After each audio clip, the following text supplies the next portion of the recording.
እንደዚህ አይነት ሰዎች ገጥሟቸው ያውቃሉ? በጣም ብዙ ችግር ብዙ መከራ ደርሰውባቸዋል። በጣም ብዙ የበደሏቸው ሰዎች አሉ።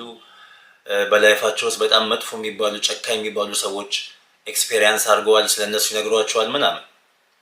ከዛ ኦብቪየስሊ ሰው ናችሁ፣ ታዝናላችሁ። ከዛ በኋላ መልሰው እናንተ በጣም እንደምትረዷቸው እናንተ እንደምትለዩ ይነግሯቸዋል። ከዛ በኋላ እናንተም ሰብኮንሺየስሊም ቢሆን ጥሩ ስሜት ይሰማቸዋል። ማንም ሰው ጥሩነት ትረዳኛለህ ሲባል ደስ የሚል ስሜት ይሰማዋል።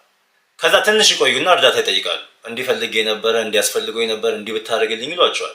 ከዛ የፍላጎታቸው እንዲህ ብታደርግልኝ እንዲፈልግ የነበር ምናምን የሚለው ነገር በቃ እየበዛና የማይቋረጥ ሆኖ ታገኙታላችሁ። እንደዚህ አይነት ሰዎች የተበዳይን ካርድ መዘው እናንተ ላይ አድቫንቴጅ ለመያዝ እና የፈለጉትን ነገር እንድታደርጉላቸው የሚጠቀሙበት መንገድ ነው። እንደዚህ አይነት ሰዎች እንዴት ነው ከትክክለኛ ተበዳይ ሰዎች የምንለያቸው?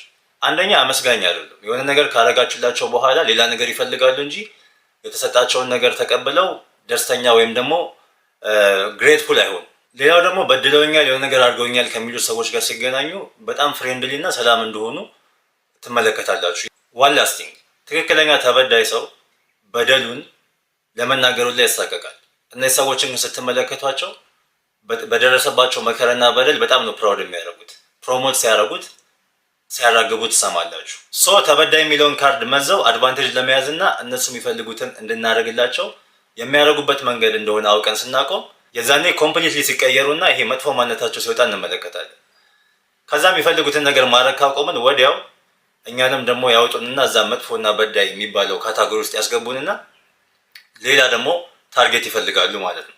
ለዛ ነው ስስ ልብ ካላችሁ እንደዛ ሰዎችን በጣም መጠንቀቅ ያለባችሁ።